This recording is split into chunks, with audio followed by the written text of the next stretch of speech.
Əziz və dəyərli müsəlmanlar, bildiyimiz kimi, müsəlman kimsənin gündəlik ibadətlərindən həmçinin onun zikirləridir və dualarıdır.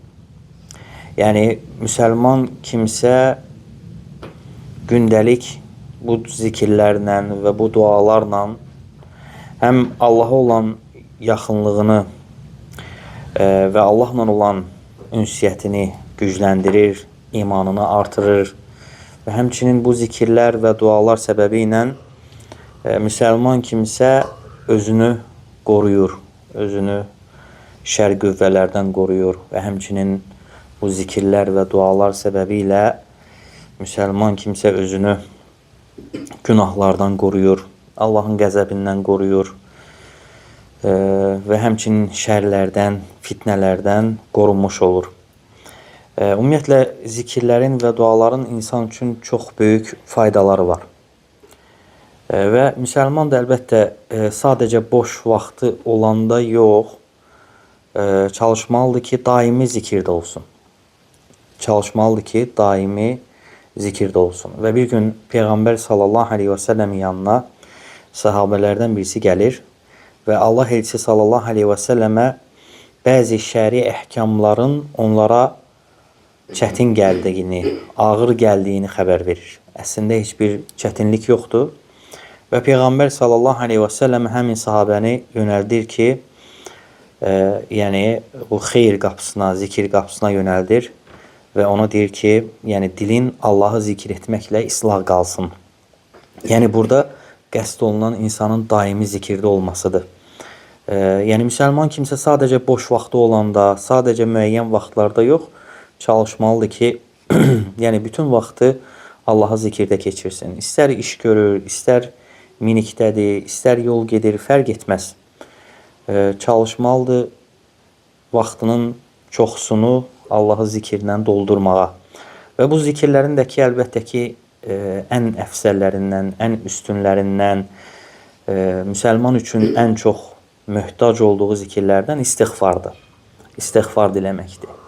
İnsan daima Allahdan bağışlanma diləməlidir. İstiğfar, qafara feilinin, belə deyək, qafara feilinin əsasından, əslindən yaranır. Allahdan bağışlanma diləmək, əl-istiğfar. Deyirsən ki, məsəl üçün, əstəğfirullah və yaxud da ki, deyirsən ki, əstəğfirullah və tubu ileyh. Allahdan bağışlanma diləyirəm və yaxud da ki, Allahdan bağışlanma diləyirəm və tövbə edirəm. Və şəriətdə istiğfarın xüsusi olan bəzi yerləri var. Hansı ki, bu yerlər artıq istiğfarın ən fəzilətli yerləri sayılır. Ümumən, bildiyimiz kimi, məsəl üçün, dualar, zikirlər, insan hər bir vaxtda eləyə bilər. Amma bəzən, bəzi ibadətlərin və bəzi duaların və zikirlərin xüsusi yerləri və xüsusi halları var ki, həmin vaxtlar və həmin o xüsusi anlarda dua eləmək, Peyğəmbər sallallahu aleyhi və səlləmin sünnəsində varid olub, şəriətimizdə varid olub, əmr olunub və bu da ki, onun fəzilətini daha da artırır. Və bu da ki, onun fəzilətini daha da artırır. Misal olaraq, məsəl üçün, deyək ki, ümumən əlbəttə, sədəqə vermək gözəl əməllərdəndir, elə deyilmi? İnsanın günahlarına kəffarədir, Allah Taalanın insana olan qəzəbini söndürür və sənin qiyamət günü tərəzidə ağır gələcək əməllərdəndir, salih əməllərdəndir və qiyamət günü heç bir yerdə kölgə olmadığı zaman Allahın ərşinin kölgəsində kölgələnən kimsələrdəndir və digər fəzilətlər var sədəqə barəsində. Aydındır. Bunu insan hər bir vaxtı, hər bir gündə, hər bir ayda eləyə bilər. Amma bunu cümə günü etdiyi zaman savabı daha da artır. Amma insan sədəqəsini cümə günü verdiyi zaman savabı daha da çox olur. Aydındır. Ondan götürdüyü fəzilət, fayda daha da çox olur. Eləcə də ki, bu istiğfarın, Allahdan bağışlanma diləməyin. İlk öncə, istiğfarın fəzilətli yerlərindən, necə ki, şəriətimizdə varid olub, ibadəti əda edib bitirdikdən sonra, İbadəti əda edib bitirdikdən sonra şəriətdə əmr olunub ki, Allahdan bağışlanma diləmək. Və bu xüsusən bəzi ibadətlər barəsində açıq-aydın gəlib şəriətimizdə ki, müstəhəb olması barəsində. Yəni bunlardan məsəl üçün həcc ziyarətində gəlib. Uca Allah Quran-Kərimdə buyurur ki, Bəqərə surəsi 199-cu ayədə "Thumma afidu min haythu afada an-nas wastaghfirullaha innallaha ghafurur rahim." Allah Taala yəni həcc ziyarətində olan kimsələrə deyir ki, Arafadan qayıtdıqdan sonra, yəni artıq onlar ifada tavafını yerinə yetirirlər. 10-cu günü, bayram günü olan tavafdır. Həmin tavafı yerinə yetirirlər. Deyir ki, insanların gəldiyi yolla siz də gəlin. İnsanların gəldiyi yolla siz də gəlin və Allahdan bağışlanma diləyin. Həqiqətən Allah Taala bağışlayandır və mərhəmətlidir. Və alimlər deyirlər ki, yəni bu ayə xüsusən ifada tavafından sonraya aiddir. İfada tavafından sonra 10-cu gün ifada tavafını bitirdikdən sonra buna aiddir. Və bu da ki, yəni göstərir ki, ola bilər ki, insanın bu günə qədər həcc ziyarətində olduğu zaman hər hansısa bir xələl, naqislik, təqsiri varsa, yəni Allahdan bağışlanma dilir ki, bu ibadəti artıq əda eləyir. Mühüm olan ibadətlərini, həcc ziyarətində olan rukunlarını, vaciblərini yerinə yetirib, artıq geri qalan şeylər deyək ki, sünnələrdir, müstəhəblərdir və daha ona vacib olan şeyləri yerinə yetirdiyinə görə Allahdan bağışlanma diləyir. Və bu da ki, şəriətin, belə deyək, hikmətlərindəndir ki, ibadət əda olunduqdan, ibadət əda olunub bitdikdən sonra Allahdan bağışlanma diləmək. Və həmçinin ibadət bitdikdən sonra, əda olunub, yerinə yetirdikdən sonra Allahdan bağışlanma diləmək Peyğəmbər sallallahu aleyhi və səlləmin sünnəsində gəlib. Namazdan sonra istiğfar diləmək ki, Peyğəmbər sallallahu aleyhi və səlləm namaz bitdikdən sonra 3 dəfə əstəğfirullah deyərdi, Allahdan bağışlanma diləyərdi. Və bu da həmçinin yəni nəyi göstərir? Onu göstərir ki, insan namazda ikən qafillik gələ bilər, insan namazda ikən səhv eləyə bilər, insan namazda ikən naqislik gələ bilər, xuşunu əldə eləyə bilməz. Yəni bir növ bu namazda olan təqsirliklərindən Allahdan bağışlanma diləyir. Namazda olan səhvlərindən, xətalarından Allahdan bağışlanma dilir. Və həmçinin alimlər deyirlər ki, ümumən bütün ibadətlərə də aiddir ki, insan bu cür fəzilətli, böyük ibadətləri yerinə yetirəndən sonra, yəni Allahdan bağışlanma və istiğfar diləyə bilər, ümumi olaraq. Və həmçinin istiğfarın fəzilətli, yəni şəriətdə gələn xüsusi məqamlarından səhər vaxtı, yəni səhər namazı olmadan, səhər çağı deyirlər, dan yeri qopmadan fəcr vaxtı Allahdan bağışlanma diləmək. Və Allah Teala Quran-Kərimdə bu qullarını tərif eləyir. O qulları ki, yəni bu vaxtı Allahdan bağışlanma diləyirlər. Və uca Allah Quran-Kərimdə buyurur ki, Əl-İmran surəsi 17-ci ayədə "Əs-sabirinə vəs-sadiqinə vəl-qanitinə vəl-munfiqinə vəl-müstəğfirinə bil-əshar." Yəni möminləri tərif eləyir. Hansı ki, o Allaha dua edirlər və cəhənnəm əzabından Allaha sığınırlar. O möminləri tərif eləyir. Allah Teala deyir ki, o möminlər hansı möminlərdir? Səbir edənlər, sadiq olanlar, yəni sözlərində, əməllərində doğru olanlar, qanitin, itaat edənlər, vəl-munfiqin, Allah yolunda infaq edənlər, vəl-müstəğfirinə bil-əshar. Və səhər çağı Allahdan bağışlanma diləyənlər.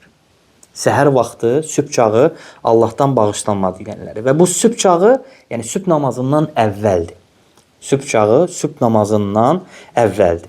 Və həmçinin Allah Teala Quran-Kərimdə yenə, yəni həmin vaxtı, gecə vaxtı Allahdan bağışlanma diləyən, səhər vaxtı Allahdan bağışlanma diləyən qullarını yenə Səcdə surəsində, Zariyyət surəsində daha doğrusu tərif eləyir. Deyir ki, "Kanu qalilan minəl-leyli ma yehca'un." Deyir ki, o möminlər hansı ki gecələri az yatırlar. "Və bil-əshari hum yestəğfirun." Və sabahladığı zamanda onlar Allahdan bağışlanma diləyirlər. Səhərə çıxdığı zaman da onlar Allahdan bağışlanma diləyirlər. Yəni burada yenə dediyimiz kimi sabahlamaq, səhərə çıxmaq dedikdə qəsd olunan səhər namazından öncədir. Və yenə təfsirdə gəlib, deməli, Yaqub əleyhissalamdan deyək, hekayə olunur. Deməli, o vaxt ki, Yusif Peyğəmbər və Yusif Peyğəmbərin qardaşları onu quyuya atdılar və Allah Taala onu quyudan çıxardı və onu izzətli və şərəfli etdi və hörmətli bir məqama qoydu və sonra öz ailəsini yanına çağırdı və qardaşları artıq onun Yusif olduğunu bildilər və qardaşları peşman oldular, kədərləndilər etdikləri əməllərə görə və qorxdular ki, ataları biləcək ki, artıq yəni bu əməli eləyən özləri idi. Yusifə bu əməli eləyən qardaşları idi. Və gəldilər atalarının yanına, yəni ağlayaraq onun yanına gəldilər ki, Allahdan bizim üçün bağışlanma dilə. Allahdan bizim üçün bağışlanma dilə. Və Yaqub Peyğəmbər onlara nə deyir? Deyir ki, قَالَ سَوْفَ أَسْتَغْفِرُ لَكُمْ رَبِّ إِنَّهُ هُوَ الْغَفُرُ الرَّحِيمُ. Yaqub Peyğəmbər deyir ki, Yaqub aleyhissalam, deyir ki, mən Rəbbimdən sizin üçün bağışlanma diləyəcəm sonra. Daha sonra sizin üçün Rəbbimdən bağışlanma diləyəcəm. Həqiqətən o bağışlayandır və rəhimlidir. Və ayənin təfsirində gəlir ki, Yaqub əleyhissalam deyir ki, onlar üçün bağışlanmanı sübh çağı diləmişdi. Ki, hansı ki, səhər namazından öncə. Və bu da ki, İbn Kəsirin təfsirində gəlir. Və bu da onu göstərir ki, yəni bu vaxtı dua etməyin və Allahdan bağışlanma diləməyin, yəni nə qədər fəzilətli olmasına. Və Əbu Hureyra da radiyallahu anhudan gələn hədisdə, Səhih Buxari və Müslimdə keçən hədisdir. Allah elçisi sallallahu aleyhi və səlləm buyurur ki, ينزل ربنا كل ليلة إلى السماء الدنيا حين يبقى ثلث الليل الآخر فيقول من يدعوني فأستجيب له من يسألني فأعطيه من يستغفرني فأغفر له. Yəni gecənin, hər gecənin 1/3 olduğu zaman Uca Allah yer səmasına enər özünə layiq bir şəkildə və deyər ki, mənə dua edən varmı onun duasını qəbul edim və məndən bir şey istəyən varmı ona istədiyini verim və məndən bağışlanma diləyən varmı onu bağışlayım. Və Xalid ibn Mə'dən rahimullah buyurur ki, alimlərdən idi, sələflərdən idi. Deyir ki, Yəqulullahu azza və cəllə İnnə əhəbbə ibadi iləyyə əl-mütəhəbbunə bihubbi əl-mütəalliqatu biqulubuhum bil-məsəcidi vəl-müstəğfirinə bil-əshar. Buyurur ki, Uca Allah deyir ki, yəni bu Allaha nisbət olunan bir rəvayət deyil. Sadəcə ola bilər ki, alim öz ictihadı ilə, yəni Quran və sünnəyə baxaraq, yəni Allah Taala'nın sevdiyi qullarını vəsf edir. Deyir ki, Allah Taala deyir ki, mənə ən sevimli olan qullarım mənim üçün bir-birlərini sevən kimsələrdir. Mənim üçün bir-birlərini sevən kimsələrdir. Qəlbləri məscidlərə bağlı olan kimsələrdir və həmçinin də ki, gecə vaxtı Allahdan bağışlanma diləyən kimsələrdir. Gecə vaxtı, yəni sübh çağı Allahdan bağışlanma diləyən kimsələrdir. Və bu da həmçinin istiğfarın, yəni bu vaxtı nə qədər fəzilətli olmasına dəlalət edir. Abdullah ibn Ömər radiyallahu anhu bir gün deməli gecə namazı qılır və İmam Nafi' Mevla İbn Ömər, Nafi' yəni İbn Ömərdən hədisləri rəvat edən alim idi, tabeinlərdən idi. Həmçinindəki İbn Ömərin mövlası idi. Sübh çağı vaxtı onun yanına gəlir, səhər vaxtı İbn Ömərin yanına gəlir və İbn Ömər ondan soruşur ki, səhər vaxtı oldu mu sübh çağı? Hansı ki, artıq yəni səhər namazına az qalmış, belə deyək də. Və İbn Ömər, Nafi' o vaxt Abdullah ibn Ömərə deyəndə ki, artıq sübh çağı oldu. Abdullah ibn Ömər deyir ki, dua edərdi, duaya yönələrdi və sübh vaxtı girənə qədər, yəni səhər əzanı olana qədər Allahdan bağışlanma diləyərdi. səhər azanı olana qədər Allahdan bağışlanma diləyərdi. Və həmçinin İbrahim ibn Hatib öz atasından rəvat eləyir. Deyir ki, qalə səmi'tu raculan fi's-səhri fi nahiyyətil məscidi və huve yəqulu Rabbi əmərtəni fəəta'tukə və həzə səhərun fəğfirli. Deyir ki, gördüm ki, deyir ki, bir kişi səhər çağı sübh namazına az qalmış, məscidin deyir ki, bir küncündə oturub və belə deyir. Deyir ki, Rəbbim, sən əmr etdin, mən də sənə itaat etdim. Budur, səhər çağıdır və məni bağışla. Yəni, səndən bağışlanma dilirəm və məni bağışla. Və deyir ki, köndüm, gördüm ki, deyir ki, bu kişi Abdullah ibn Məsud radiyallahu anhuydu.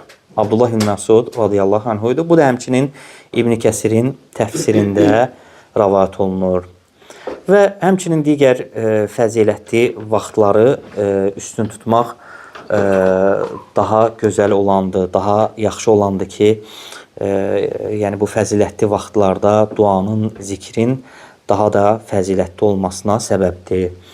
Və Allahdan istəyirəm ki, Allah Taala bizləri bu dəyərli zikirlərlə və dualarla yaşamağa və əməl etməyə müvəffəq eləsin. Allah Subhanahu taala bizləri daima Allahı zikr eləyən qullarından etsin. Və Allah Subhanahu taala bizləri eşidib faydalananlardan etsin. Subhanaka Allahumma və bihamdik. Əşhədu an la ilahe illa ent. Estağfiruka və ətubu ileyk.